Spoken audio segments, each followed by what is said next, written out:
My friends, spring has sprung. And when it comes to the money world, that normally means one thing. Everybody's talking property.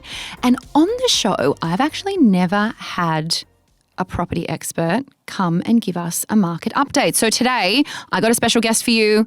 Crystal Ball may or may not be with, but we're going to find out what the hell is going on in property right now across Australia. And perhaps if you can gaze on in what's going to happen in the years or months or weeks ahead. Let's see how much info we can extract from our property expert. Let's dive on in. This is a podcast for everyone that wants to learn how to make fierce and bold choices with their money. We'll talk about how to shape your money mindset, investing for your future, your spending habits, the good and the bad, plus how to achieve your financial goals, and most of all, how to be financially fierce. I am a financial educator and I want to empower you to be more in control of your money and build the financial future that you want. I run the Greenhouse Money Growing Program, and you can find details of that in the podcast show notes. My name is Jessica Brady. It's time to get financially fierce.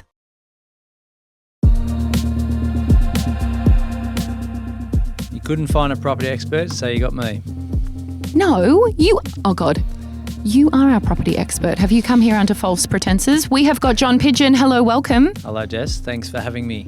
Now, for the people who do not know you, because you are a property expert, what do? You are the host of a podcast. You want to tell everyone a little bit about what you do? Yes, this is property. Look, I was actually here from inception. Way back when, probably 7-8 years ago, really. We should explain. When you say here from inception, we're currently in the money. Wasn't physically here, but yes, when it first started, my millennial money back Correct. then. Yeah, so probably 8 years ago. Any case, yeah, so we started that podcast, and then a property podcast, of course. Yep. Glenn jumped on there for a bit. Yep. And then... Did you boot him off? Moved him on and got someone that had an inkling towards property. Good idea. No, so I suppose my passion's always been educating. Yep. I was actually a teacher back in the day for 5 minutes. Yeah, I had a passion for educating, helping people, and that started in the education space and then went through to the health and fitness space, personal training, etc. More in groups. And then I woke up and I'm fatigued from that because it's early mornings, evenings, blah, blah, blah. Starting a family or had a family. What's my other passion? And I've been investing in residential property since 1999, which makes me old. Very. Yeah. So I'm like, I love this stuff. I can't get enough of it. Like a lot of property, I suppose, heads, they sit around and just jumping on realestate.com at night and everything else. And that was me, but with a bit more strategy to it. So I thought, that was 2011-ish, and I've been coaching and educating ever since. And probably in the last 6 or 7 years, our buyer's agent service has been the focus of attention because apparently people woke up in 2020 and said, I need a buyer's agent. I don't want to do it myself. And that was news to me because I'm about educating and empowering people to go and do it themselves. But not everyone wants that. And so now you straddle both sides. You've got a podcast where you are educating people. Good word. That's right. I do straddle. Yeah. And you also have a service where if people don't want to do it themselves or frankly can't do it themselves, you as an expert do that for them. Teach the fish or fish for them. Yeah, cool. Yeah. And for the people who are like, what is a buyer's agent, sometimes called a buyer's advocate, 30 seconds, what do you do? How do you work? Because there is a little bit of confusion sometimes. There is, yeah. So our service designing strategy, major part of it is price, location, type, yield, all those important factors when you're buying real estate. People's situation, what do they want in the next 10 years, taking all that into account, right? Strategy meetings, really ultra important, which are often overlooked, to then get to the stage where, right, now we know what our strategy is, let's go and source that property, deal with agents, negotiate, building and pest, conditions, settlement, property management, conveyancing, all that built into one. And I have found, and I don't know if you agree with this, I have found a lot of people maybe optimistically, maybe naively think, oh, I can do it. I love going on, the real estate platforms at night and looking at, that's my jam. I can definitely do it. Yeah. And I have sometimes found that the time and place where it is that they go and get a buyer's agent is after they've made a mistake and bought the wrong property or been burnt and missed the property, or frankly are just exhausted from the game that is spending Saturday mornings and like the work that it takes to buy the property. Is that your experience? Totally, yeah. A lot will go and try and do that themselves. And I love that because the background I'm from, right? When someone comes back and says, look, I've tried, no luck, I need some professional help that specialises in this for a living, I'm happy. Well, I'm not happy that they haven't found something, but happy that they understand how hard the process is. Yeah. And they've given it a shot and they've learnt from that. Yeah. Yeah. However, can I just do an asterisk? Of course. Not to throw shade at you because we over on the financial advice side of the fence, we get plenty of shade thrown on us. Yes. But I think it is worth pointing out there's buyer's agents and then there's buyer's agents. Totally. And so I would say, having helped a lot of people on the financial advice side and financial literacy and financial education, my advice to them is always do your bloody research because if this is going to be a massive asset that you are going to purchase, you want to make sure that the person who is buying that with you, for you, is not someone who works for a real estate agent, who has an involvement with, I don't know, some big estate that's being chopped up and sold and they're making huge profit. Like, I just think that there is a little bit of confusion because it is sort of this new understanding of what it is that buyer's agents do. But I think there is also some of the people in buyer's agent land who are not as transparent as the good, strategic, well-experienced, well-versed people like yourselves. I don't know. It feels a little bit like the Wild West, and I feel rude saying that. But well, it is the Wild West, Jess, because it's unregulated. Right? Is it? Yeah. I mean, in terms of real estate is not a financial product, number one, and the industry itself, it's a little bit like the personal training industry where I came from. It's rogue. Like in terms of the qualifications, like you can on the back of a Wheaties packet, all of a sudden you're a buyer's agent, and the issues with that, and I'm glad you raised this because I'm quite passionate about it. Is like they wake up and say, "Well, I'm going to be a buyer's agent. I'm going to charge $20,000, right?" I've got no experience as an investor myself. I've been around 5 minutes as an adult, and I'm going to find a property for someone and charge $20,000 to $30,000 for it, and I won't even inspect the property for them. Like that's what's happening out there. So don't just do your due diligence, but ask the right questions as well. Yeah. Are they kicking the tires on the ground?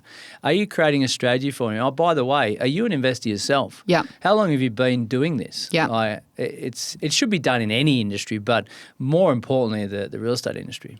And it's shit because like financial advice, when bad things happen, the whole industry gets tainted. It's a few bad apples and everyone thinks, oh, well, these people are shonky or dodgy or whatever. And it's like, well, and financial advice is, I would argue, overcorrected and now we can't sneeze without like telling compliance about it. Right. But I think there's a ways to go. And it's wild when you think about the fact that this is one of the biggest financial decisions that many people will make in their life.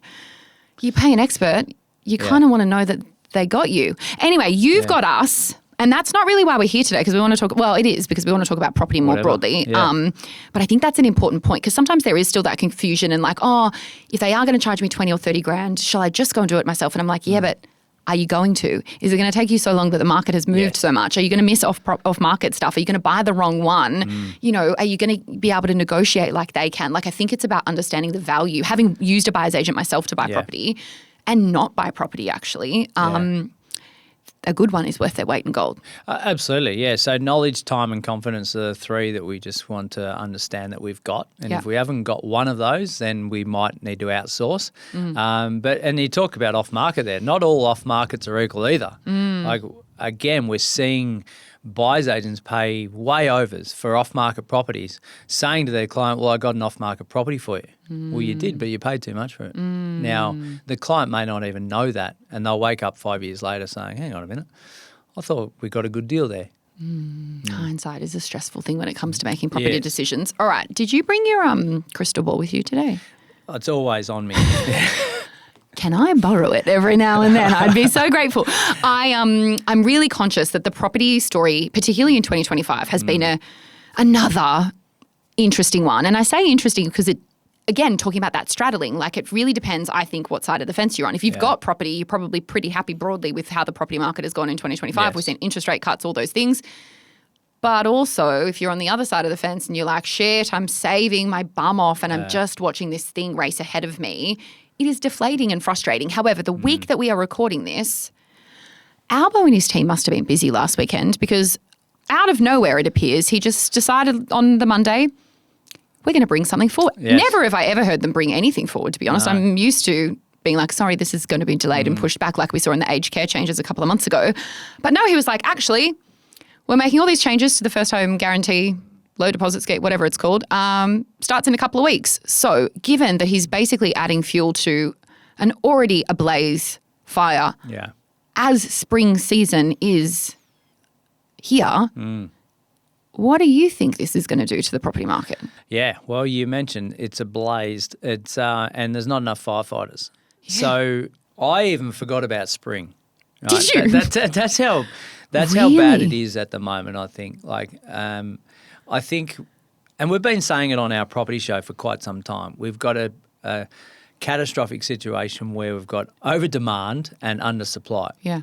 Right. Now, when you've got that, it's like anything in any industry, you've got a one-sided coin. So the government haven't built enough houses, and that stems from 15 years ago, and it's coming to light, and there's only one way that can go.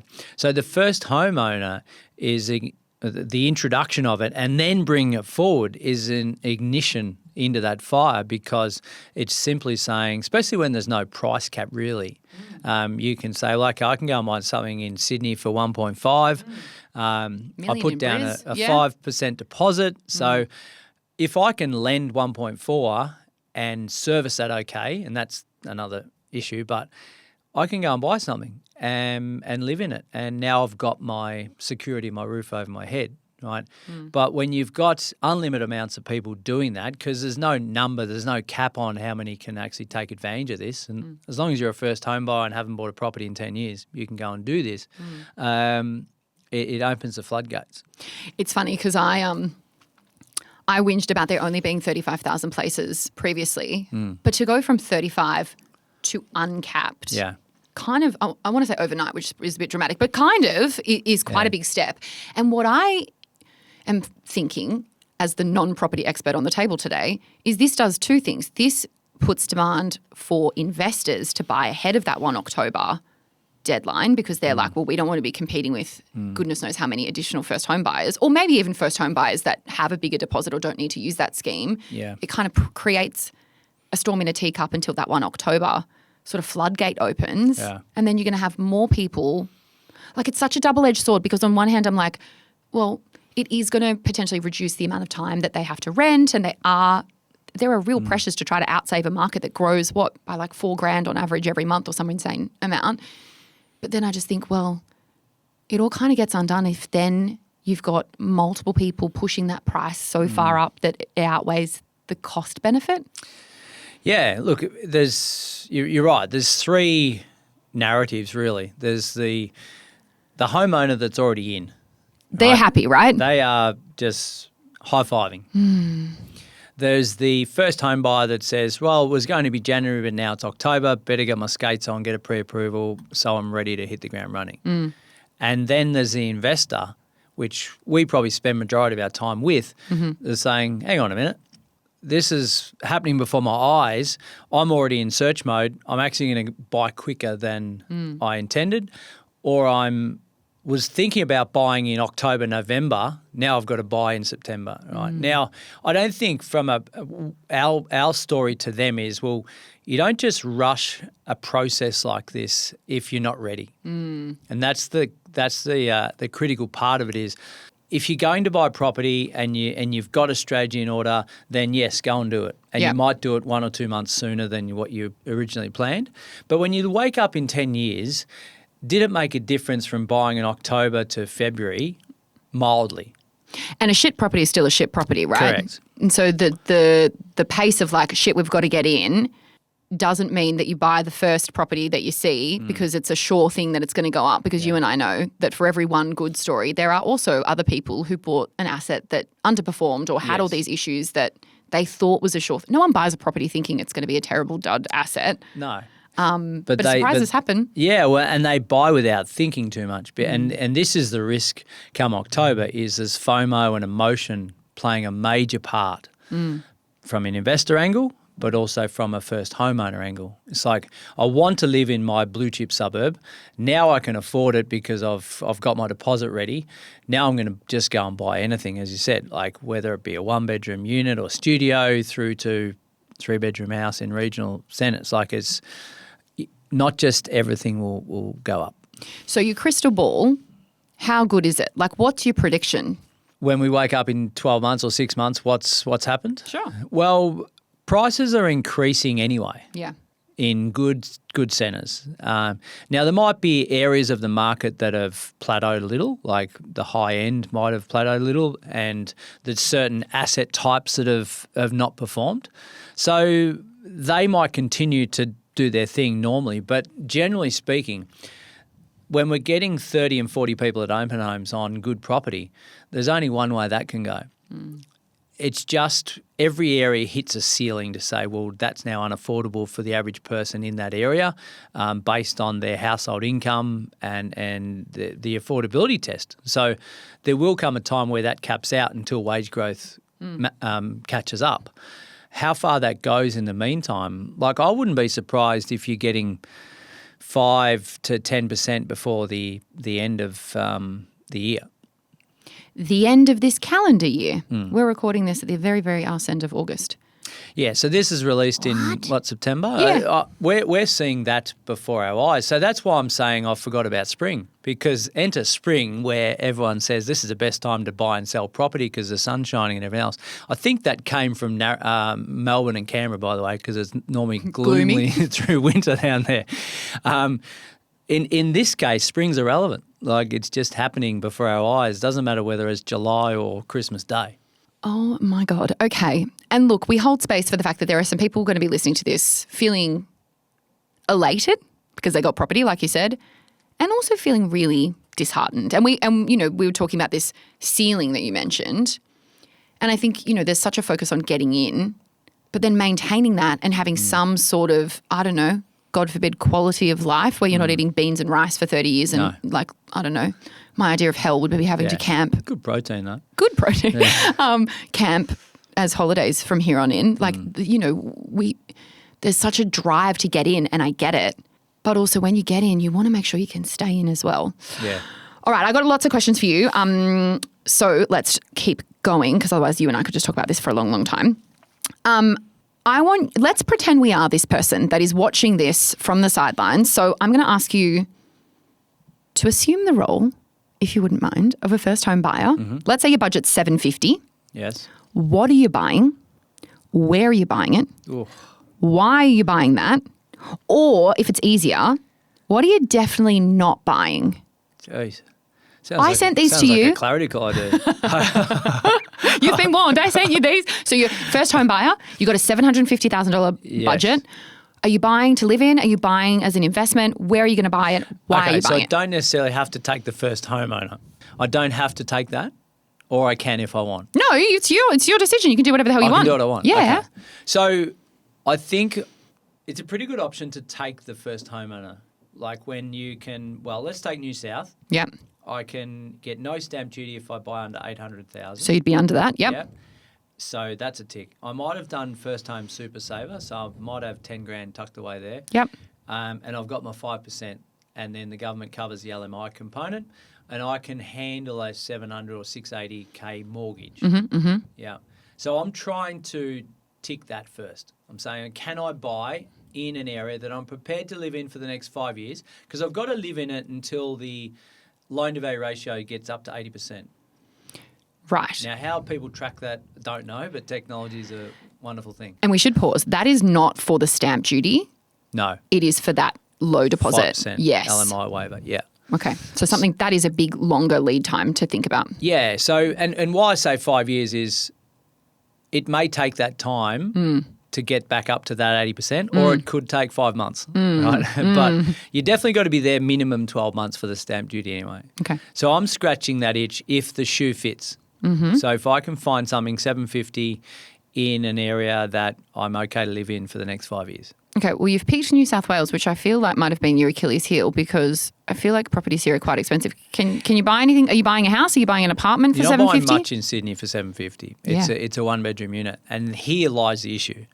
Is like, is this going to be a crappy asset for growth long term?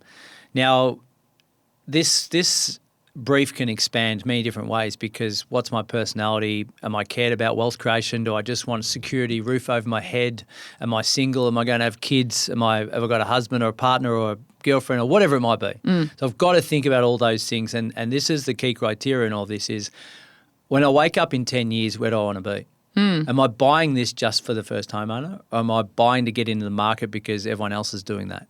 Or am I so used to rental increases and frankly the bullshit of rent that when I look at it net, sure, it might be a slightly more expensive cost and maybe it won't grow like other assets, but actually it's something. Yeah. Like that is, I think, a lot of people's sort of thought process. But like I live in Sydney, $750 in Sydney. I don't know what you could buy, and I certainly don't think that you could buy anything in a ring. No, and you're buying the volatility of buying maybe something smaller in size in what's traditionally been an oversupplied market is the risk there in certain pockets. Okay, so let's pretend you weren't living in Sydney. Same brief. Okay. Yeah. What are you doing? So if I had an investment hat on, I didn't have to live in it. The 750 brief takes me to the verge of good Melbourne real estate. Okay. I think Melbourne and Melbourne as one market. Let's call it one market for the moment. Housing market, I think, is undervalued. The median house price in Adelaide is higher than Melbourne's. Adelaide has gone insane. It has gone insane. Insane. Yeah. So either Adelaide's overpriced or Melbourne's undervalued. Could be a combination of both. Reading between the lines. So the yields are a little bit less if it's an investment in Melbourne. However, if I can buy 750, 800K real estate in Melbourne with 3 bedrooms and a backyard, I'm doing that every day of the week as an investor if I can handle the yield. Yeah. Yep.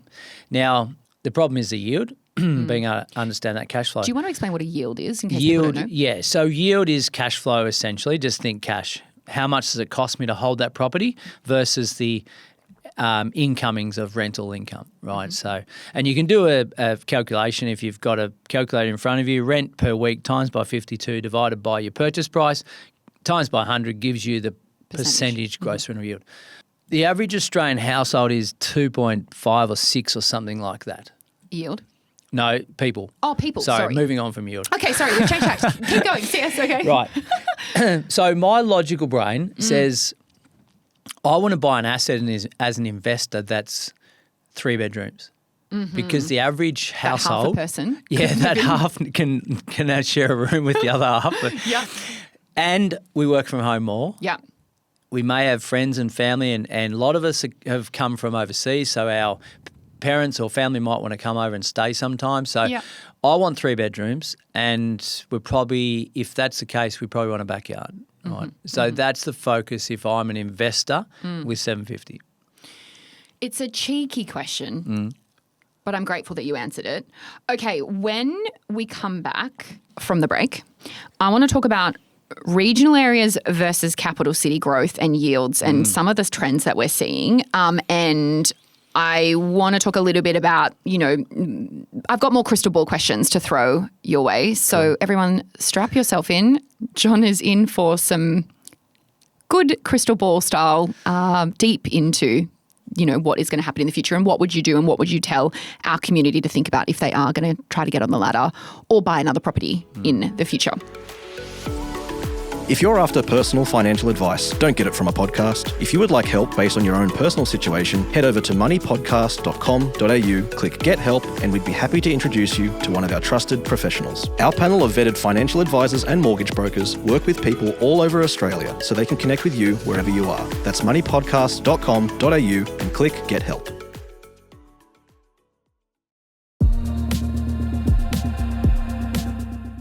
Okay, so I like data because I like numbers. I'm a numbers gal. Cool. Sounds like you like data. Love data. No, numbers too.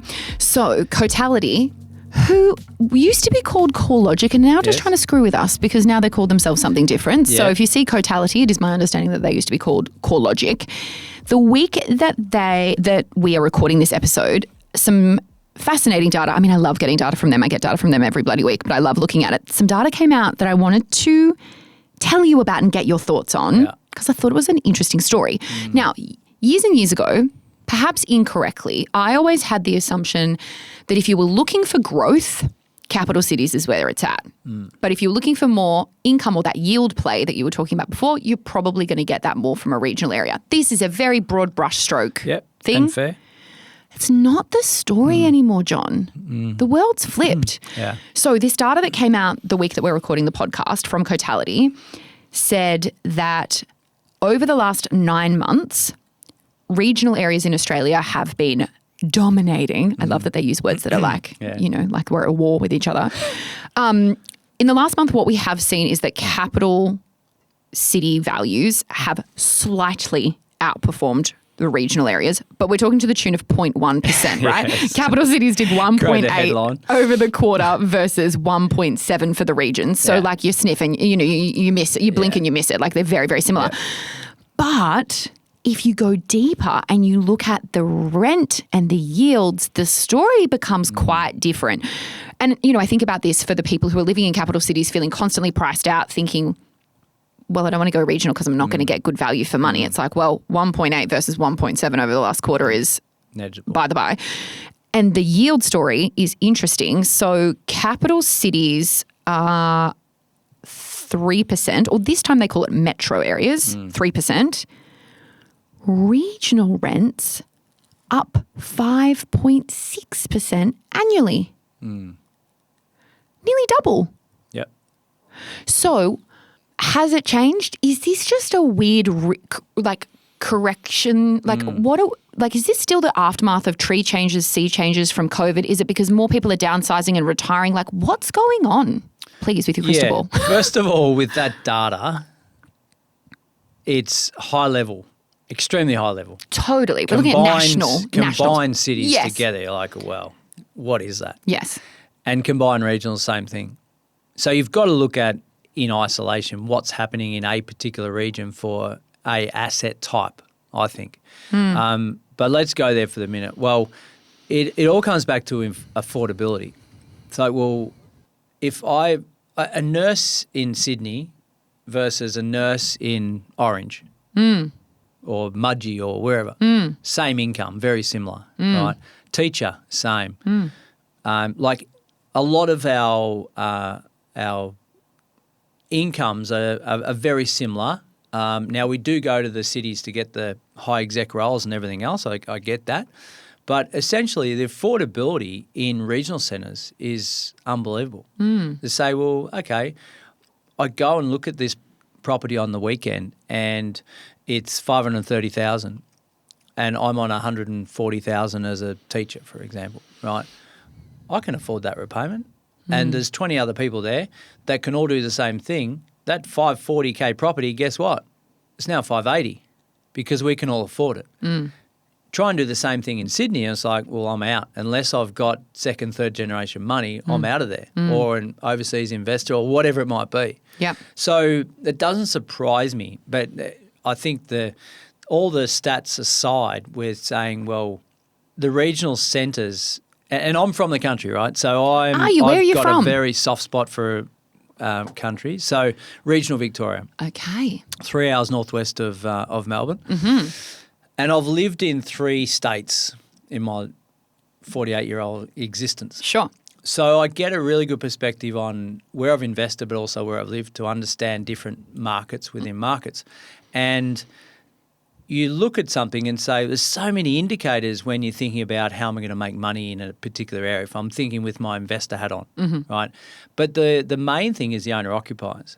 How many of them can afford property and how many of them own their home outright? Because if I own my own outright, I've got no urgency to sell. I can spend money in the local area. I'm less likely to move on and the population growth within that area. So when we talk regional, it's a wild world out there because you've got large regional and then you've got smaller regional. And a lot of the smaller regionals are moving to the larger regionals. They're satellite cities now. And that's where the government's putting the infrastructure. And that's where I see the potential. Something you said earlier I think is interesting around this whole idea of like, sadly, places like Sydney are becoming so farcical, even on a really great income, unless you've got the bank of mum and dad or you happen to, come from generational wealth. Are we saying to people, probably not? It's not a thing? It's hard. It's pretty hard to make happen? Or is it just that for the contrast in terms of the quality of life you can have and the quality of property you can have, maybe it's around rethinking what you want?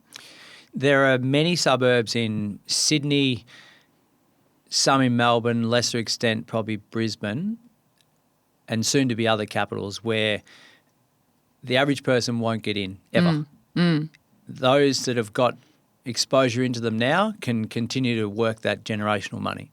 But for the rest of us, we're not getting into those markets. And an extreme example is Mosman or something like that in Sydney or Toorak in Melbourne, right? Yeah. Okay, median house price, you're talking like Bondi, 5 million. You're not getting in there ever. It's so disheartening. Don't you just feel like we've been fed a lie? Like if you work hard, you can have nice things. It's like, what's your version of nice things though? And I think that's the crux of the question. That's right. Is to say, well, okay. And a lot of people that I speak to are actually saying, well, you know what?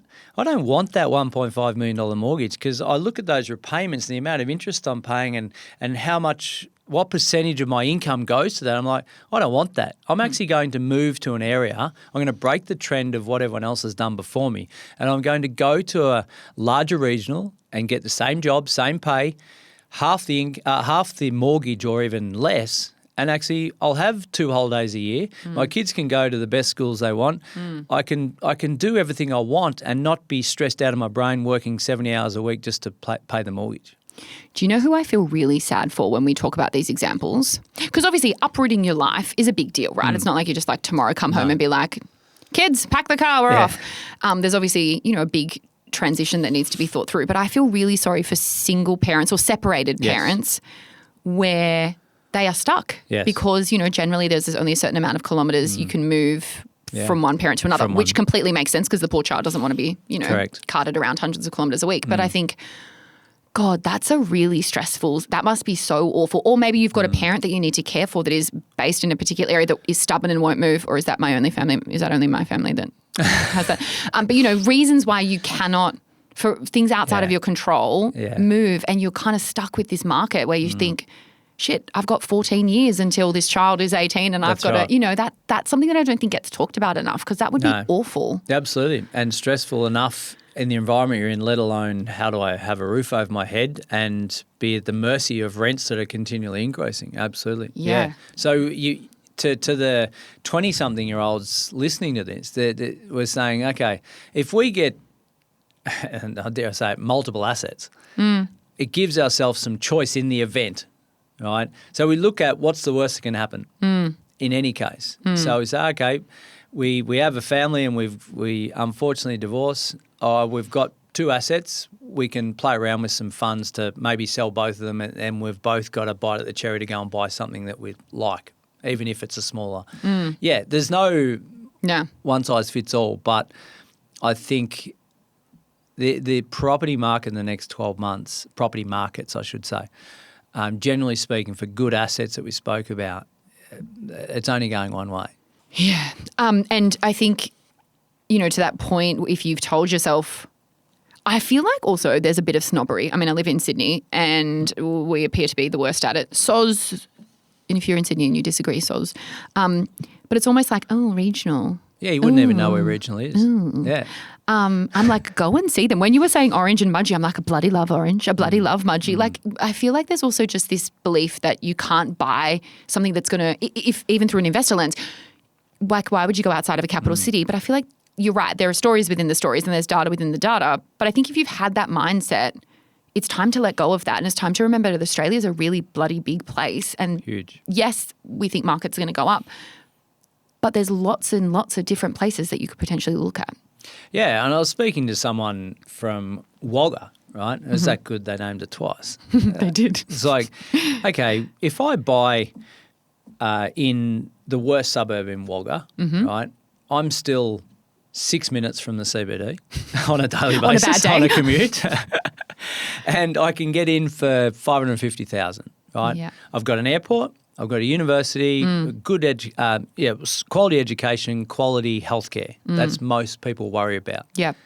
And I can go Melbourne that way, Canberra that way, Sydney that way. So like I'm not restricted in any way, really. But I've got a mortgage that's 400,000. And what does that give you from a life perspective? Life perspective, and that's the thing. My kids can do what they want, not to the point where they're spoiled, but I've got choices, and I think that's a big thing. A lot of the next generation coming through is like, why would I do that? Why would I want a $1.5 million mortgage when I can go and do that and have a lifestyle and appreciate my time? Yeah, and I think there's also just been this almost mourning period where like many people who have watched their family members in normal jobs with, average incomes, not overly, financially savvy or being, with a lot of business acumen, do the thing that they also want to do. And there's been this mourning period of realizing, shit, the world has shifted and that is not the reality for me anymore. And I do think it's been a mourning. Like I say it, like it's a grieving. I think people have had to grieve that they have potentially been born. You just got unlucky. You were just born at the wrong time, or maybe born of the wrong parents. I say to them, well, why didn't you just have a trust fund already? And we can't control that, can we? We can't. But I think, there has been a lot of noise about it, and rightly so. If you look at our house to income multipliers across the globe, it's crazy. But now what I am starting to see is, okay, well, this is bullshit and it's not going anywhere. What am I going to do about it? Because I can whinge all I like and I can cry and I'm valid. There's a lot of validity in everything that I'm feeling. But I'm still not, it's not helping me make that next decision or step. Now I'm seeing more and more people going, well, shit, I can't wait any longer, can I? Yeah. Yeah, I've got to buck the trend. Yes. So if they want to, let's pick your brain. If you had to pick, say, 3 important things to look for, and I feel like you've already mentioned this when you were coming back to like 3 bedrooms, land, backyard, but let's just see if this checks out. If you had to pick 3 important things to look at when it comes to buying a property, what do you think they would be? Maybe this is like the common things or the things that you think people don't spend enough time considering or looking out for within a property. Yeah. So on a macro level, I'm saying type of property, location and yield. Type of property, house? Yeah. Location? What suits your price that you're going in at and the yield that you if it's an investor. If it's an investment. If it's an owner-occ, how much focus have you got on emotional versus wealth creation? Let's pull that string. Let's say they're emotional because like aren't we all? What do you think people get wrapped up in and don't focus on instead? Because I have mentally mathed my way out of bullshit things that I should have taken as red flags when it comes to property. Hands down, we get fascinated by location. So when we're designing strategies with clients, location is the last thing on the list. For them to live, if they're going to live in it? Or anyway? No, so investment-wise, right? Okay. So, and I'll wheel back around to owner-occ. Okay. What's the average person, when they get a borrowing capacity from the bank or broker, what's the first thing they do? Go on real estate websites and start dreaming. Yeah, and they dream, you're right. So, and they always look, champagne tastes beer money, they go on $1 million market when they can only spend 800. Yeah, and the bloody agents, there's a whole debacle about what, what they but listed it as. was the market that surprised me, blah, blah, blah. So shocked. So we get confused and disillusioned and we go around in circles and circles until we either do nothing or buy something we shouldn't buy. Yeah. So location needs to be last because we need to work out how much I've got to spend, what's my long-term 5 to 10-year plan, the price that I've got, the yield that I need if it's an investor, if it's an owner-occ, right, what can I live in for the next 10 years? And then the location. Because those things are normally, I don't want to say fixed, but like generally your budget's your budget. If you have a hole in your cash flow, you've got to make that work. If you've got 3 kids, annoyingly, they probably don't want to sleep in the garage, so you've got to make that work. And so location really is the one that you can wiggle on. And that's the one that people look at first instead of last. Yeah. Now, it doesn't mean it's not important, But just look at it last once you've answered all the things that are in your backyard. Because if you go out of your backyard first, you forget what's happening in your backyard, your cash flow, your buffers, your changing job, I'm falling pregnant, blah, blah, blah. All of a sudden now I've got to sell it. Disaster. And it's huge transaction costs. Even if you didn't pay stamp duty and you first go in because you were given a government scheme, don't forget that there's transaction costs to sell it. And I cried when I paid stamp duty because I was like, I feel like I've been robbed by the government. It's such an awful amount of money potentially. I think that's a really important way to look at it because you're right. Everyone is like constantly fascinated by location and very wedded, in my opinion, to a location. And what I have said to clients in the past, and maybe you're going to disagree with me, when they have come to the sad realization that where they want is not where they're getting, is I've always said to them, go and assume your normal life, work where you normally work, do your normal thing, go and stay in an Airbnb if they've got like a couple of different places that they're trying to figure out. Yes, it's going to cost you a couple of grand, but live your normal life in an Airbnb for a week or a couple of days or whatever. Don't do some kumbaya thing where you don't have to commute for the day or whatever to see what life would be like living there. And people are like, well, that's a big amount of money. I'm like, it's a much smaller amount of money than buying in a place that's not going to work for you. Love that. Do you have any other thoughts on how do you get people to come around to a different location when they have their heart set on one? I love that idea, by the way. Oh, thanks. Drop your ego. Drop the ego and say, hang on, what will my friends think of me if I move to there? If you can do that and say, well, what if I woke up tomorrow and realised that no one actually cares about me? Because no one does. No one's laying awake at night thinking, oh, my God, in Sydney we have this thing called OTB, over the bridge. Oh, my God, John went OTB. Perfect example. If your friends are thinking that, go OTB and get new friends. Yeah. Right? Correct. No one cares. Yeah. If they're judging you on that, you've got an issue. And like no one is. Like we were so caught up in ourselves that we honestly think too much about that, I think. So drop the ego and say, well, again, own backyard, price, repayments, cash flow, next 5 years, 10 years, how does this work for me? What are the suburbs that work for me? Don't look at with blinkers and say, oh, but that's lower socio. And I looked at the crime rate and I looked at the unemployment and I saw this public housing here. Don't worry about that stuff. Look at where can I live first and then go and visit those areas. Good. Okay. Last question, because I could pick your brain all day. To wrap up everything that we've talked about, given that property supply challenges, I mean, we're not even on target to hit our 2029 bloody quota, and we've got years to come. Like this is not a problem that's going away anytime soon. And we've seen interesting initiatives like the $1 blueprints and like these prefab things that they're trying to look at. Like they're trying, but we're a ways off, in my opinion. They're actually making it worse because they're bringing the first homeowner forward to actually get more transactions to have more of an under supply. Yeah, anyway, sorry. So I feel like we have to be honest about the data that we get access to. Because remember, not a lot of people lay awake at night reading this stuff like you and I probably do. Like this is a supply challenge that is not being solved overnight. No. It is going to be a persistent problem, certainly for years ahead, in my opinion, unless something radical happens and IKEA starts selling bloody houses that we can put up, I don't know. Yeah, and the red tape stops. And the red tape stops, which is a huge other challenge. Do you have messages of hope, any ideas or insights for people that are currently saving like a mofo to get into the market beyond what we've talked about today? I think expanding on the ego bit, we're sitting there at 28, 32, whatever it might be. I have to make some sacrifices. Now, that might mean your dinners and our Avo. Are you coming for our Avo and our lattes? Look, Avo is pretty good for you. The latte, maybe just skip every second. You just had one. I got that made for me. Yeah. Bring your own lunch. I'm a big fan of that, by the way. That is a big. It is a big thing. A big thing. But that's not going to solve the property issue, is it? But it's this comment that you're going to have to make trade-offs in some way, shape, or form. The individual, yeah. I'm looking for the individual. It's not going to solve everything else, but then never think what's out of my control. Always think what's in my control. What can I do tomorrow? Well, can I move back home? Oh, wow. I just fell off my chair.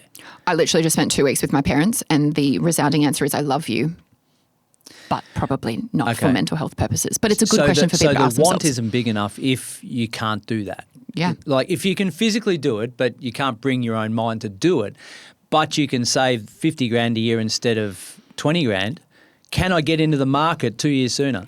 And how much do you want it then becomes how much am I willing to trade off? And do I have parents that can make that happen? Yeah, the shoe's got to fit. But Sure. that's one thing that I see is an easy win for a lot of people who are fortunate enough to be in that position. Yeah. Yeah.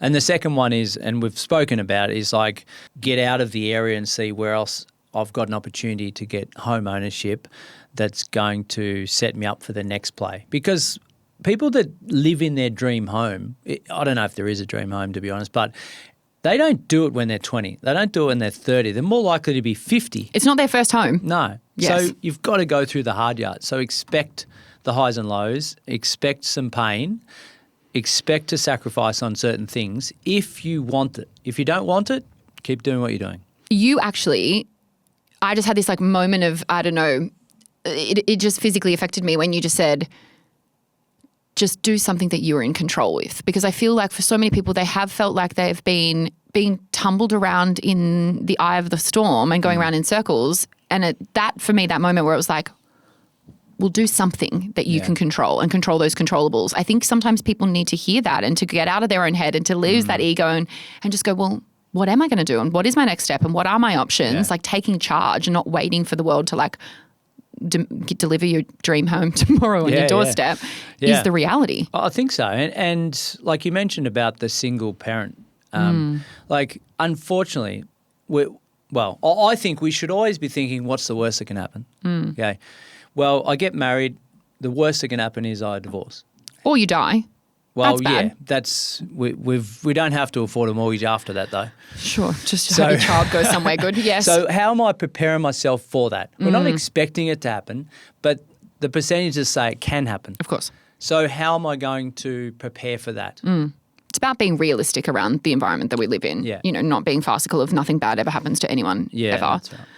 Okay, if people want to learn more about you, what you do, your potties, all the things, where do they find you, my friend? They can roll across to This Is Property, tune into some episodes with Rachel and myself. They can, if they want to check out the buyer's agent service, envisageproperty.com.au. Cool. And if they want a clarity call, they can So hit me you, up on like that as me, well. do 1 hour clarity calls, but yours are Yes. property focused. They are property focused. Amazing. Can they book that through your website? Yes, We'll find a website. link. We'll chuck it in the show We'll notes. throw a link down there, but yeah, they can.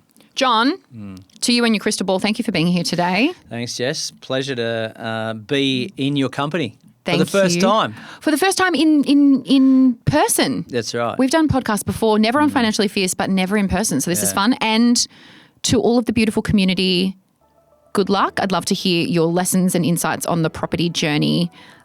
Before I say my final goodbye, I would like to wish John all the best. You are doing a marathon this weekend, you crazy, crazy man. So good luck with that. Thank you. And to the rest of our community, go now and be financially fierce. Bye. Bye. Bye. We acknowledge the traditional owners of country throughout Australia. We pay our respects to elders past and present. Any advice is general financial advice only, which does not take into account your objectives, financial situation, or needs. Because of that, you should consider if the advice is appropriate to you and your needs before acting on the information. If you do choose to buy a financial product, read the Product Disclosure Statement, PDS, and Target Market Determination, TMD, and obtain appropriate financial advice tailored to your needs. Jessica Brady is an Authorised Representative of Paragem Pty Ltd, Authorised Representative Number 1259972, AFSL 297276, ABN 16108571875, Corporate Authorised Representative Number 1305567.